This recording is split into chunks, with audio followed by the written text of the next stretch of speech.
Oke sobat manipulatif, kali ini jumpa dengan saya Army Tarbal. Hari ini di episode ini adalah episode terakhir kita bahas mengenai Major Arcana ya. Jadi saya akan habiskan 22 kartu Major Arcana di hari ini. Oke. Next setelah episode ini kita akan bahas tentang Minor Arcana. Itu ada 56 kartu, kita bahas di next episode. Tapi kali ini di episode ini saya akan bahas tuntas mengenai Major Arcana. Saya akan habiskan sisa kartu kita dari yang terakhir kemarin. Episode kemarin ada The Devil yang terakhir. Sekarang kita akan beralih ke sisa kartunya dan kita akan bahas sampai ke kartu ke-22 yaitu The Wood gitu ya. Oke, baik sobat manipulatif, kita akan bahas kartu yang pertama untuk sesi ini. Kartunya adalah The Tower ya. Oke. Sobat manipulatif lihat di sini. Romawinya dia dilambangkan dengan 16, kemudian di bawahnya ada tulisan The Tower ya. Jadi artinya ini kartu ke-17 di Tarot Major Arcana. Oke, The Tower ini apa artinya? Simple teman-teman. Kalau kita lihat di sini, ini ada lambang sebuah menara ya. Kemudian ini ada petir sedang menyambar menara ini gitu ya. Ada mahkota yang terjatuh, kemudian ada dua orang yang sedang loncat. Artinya apa? Ini kalau kita bicara ini seperti buah simalakama sobat manipulatif.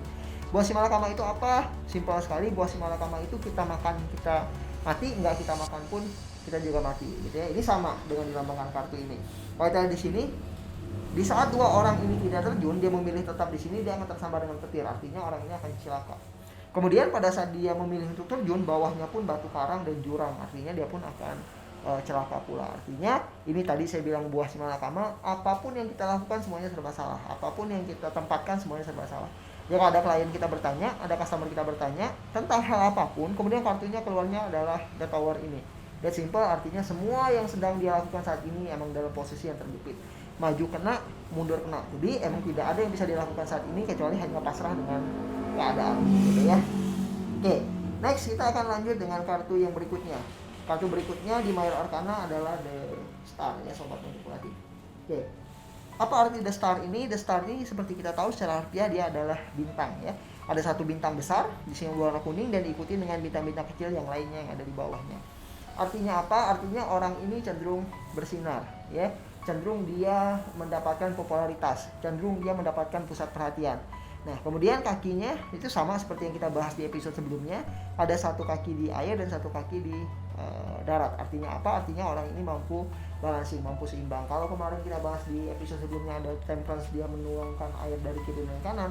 Kalau ini kebalikan, dia mengambil dari satu mata air kemudian dicurahkan ke tanah dan itu dilakukan terus-menerus ya gitu ya. Artinya dia tetap konsisten dengan apa yang dia lakukan, dia menjadi pusat perhatian dan apapun yang dia lakukan ini selalu berhasil gitu ya. Oke, next kita akan bahas ke kartu yang berikutnya. Ini hampir sama dengan The Star tadi sobat manipulatif. Kartu berikutnya adalah The Moon. Oke. Apa arti The Moon ini? The Moon ini artinya bulan secara harfiah. Bulan ini artinya dia bisa bersinar dengan terang kayak gitu ya. Kemudian dia menjadi dambaan semua orang, dia ditunggu-tunggu kehadiran oleh semua orang. Tapi bedanya adalah pada saat kita lihat seperti ini, walaupun dia memberikan cahayanya kemanapun, di sini ada yang menunggu, di bawah ada yang menunggu ya. Ini semacam rubah atau semacam serigala sedang menunggu kedatangan bulan. Tapi di sini ada ancaman lain berupa kalajengking ataupun binatang laut lainnya kayak gitu ya. Ya artinya walaupun orang ini ada dalam posisi yang sangat bersinar dengan terang, posisi yang selalu ditunggu-tunggu, kadangkala ada musuh yang bersembunyi di balik ketenaran beliau gitu ya. Oke, next kita akan bahas kartu yang hampir sama dengan kartu sebelumnya. Ini sesinya ada 3 kartu yang berurutan ya sobat manipulatif. Di sini ada kartunya The Sun. The Sun itu matahari. Kalau kita bahas The Star itu bintang, kemudian The Moon itu bulan. Nah, yang seri ketiganya adalah The Sun.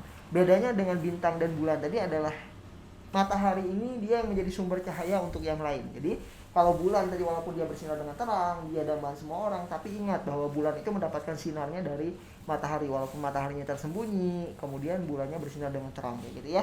Nah, The Sun ini dilambangkan dengan matahari yang memberikan cahaya dia untuk semua orang, memberikan hangatnya untuk semua orang. Kemudian di sini kita lihat ada lambang seorang bayi atau seorang anak yang polos sekali dengan sangat ceria menaiki kuda dengan sebuah selendang di sekitarnya gitu ya.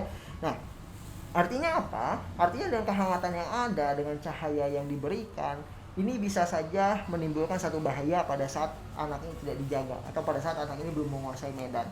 Dia mendapatkan cahayanya dengan baik, dia seolah-olah sangat ceria sekali, tapi ada bahaya yang mengintai gitu ya.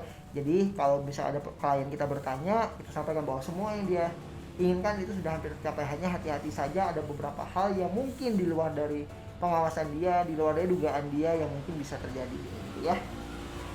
Oke, sobat manipulatif, kita masih punya sisa 2 kartu terakhir. Saya akan bacakan ini. Kartu yang berikutnya adalah Judgment ya.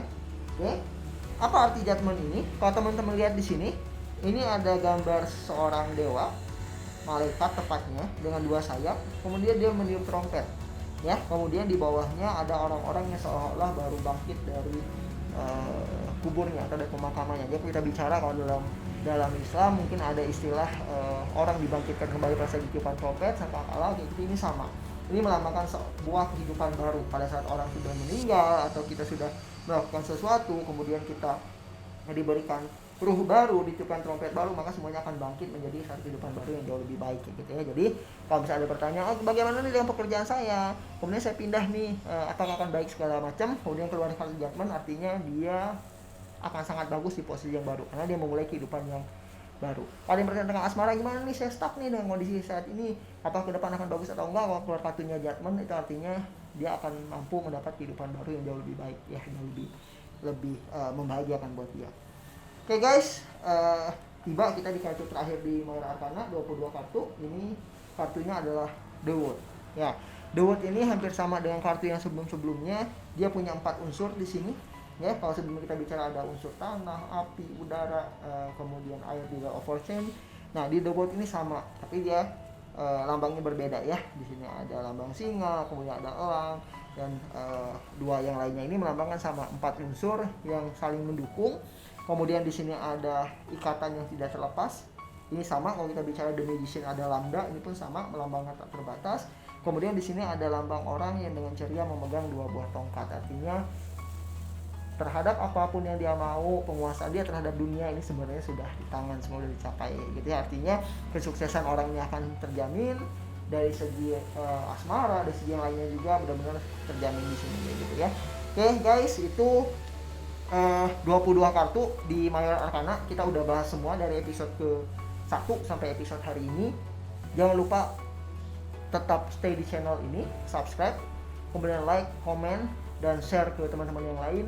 Di next episode kita akan bahas mengenai Majora Arcana. Ada 56 kartu yang terdiri dari 4 bagian. Ada sword, nanti ada wands, kemudian ada cups, ada pentacle. Akan kita bahas tuntas semua di next episode. Oke, sampai di sini dulu pelajaran kita tentang Majora Arcana. Kalau ada yang mau ingin ditanyakan, ada yang mau didiskusikan, silakan ketik aja di kolom komen di bawah. Kita akan bahas, nanti kita akan jawab semaksimal mungkin, baik dengan video maupun saya jawab dengan komennya. Ya, kalau ada yang mau didiskusikan lebih detail lagi atau ada 1-2 kartu yang belum mengerti tentang Majora Arcana, ada 22 kartu ini, silakan jangan ragu juga, boleh ketik aja di sini. Kita akan bahas lagi lebih detail kalau teman-teman ada request untuk membahas lebih detail, karena apa yang kita bahas 22 kartu di awal itu hanya globalnya saja atau hanya garis besarnya saja.